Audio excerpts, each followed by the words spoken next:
We begin in the United States. President-elect Donald Trump's team is making a list of nations to which migrants will be deported if their home countries refuse to accept them. This list reportedly includes the Bahamas, a tourist hotspot in the Caribbean that has now rejected the president-elect's proposal. The Bahamas says it does not have the resources to accept deportation flights of migrants from other countries. The Office of the Prime Minister wishes to address recent reports regarding a proposal from the Trump transition team in the United States for the Bahamas to accept deportation flights of migrants from other countries.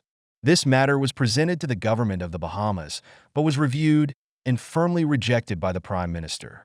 Since the Prime Minister's rejection of this proposal, there has been no further engagement or discussions with the Trump transition team or any other entity regarding this matter.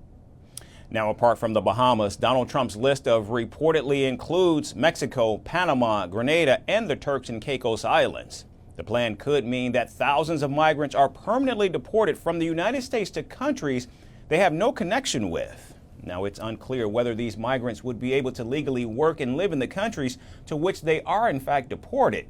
Meanwhile, Donald Trump would force these countries to agree to his proposal. How he would do so remains a mystery. But what is clear is that the incoming president is adamant about expelling millions of people living in the United States illegally.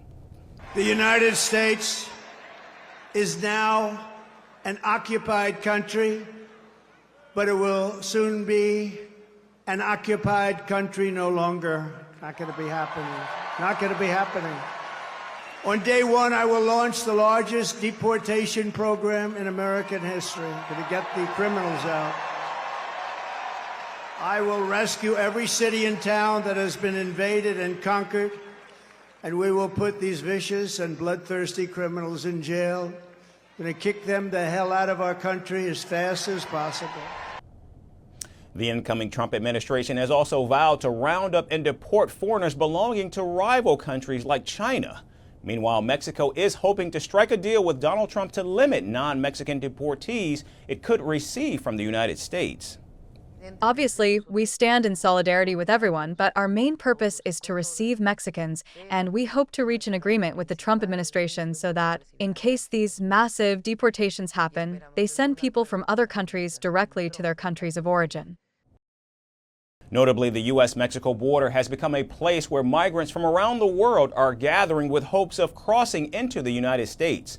And experts estimate that around 4 million Mexicans currently live in the United States without proper documentation and face the threat of deportation.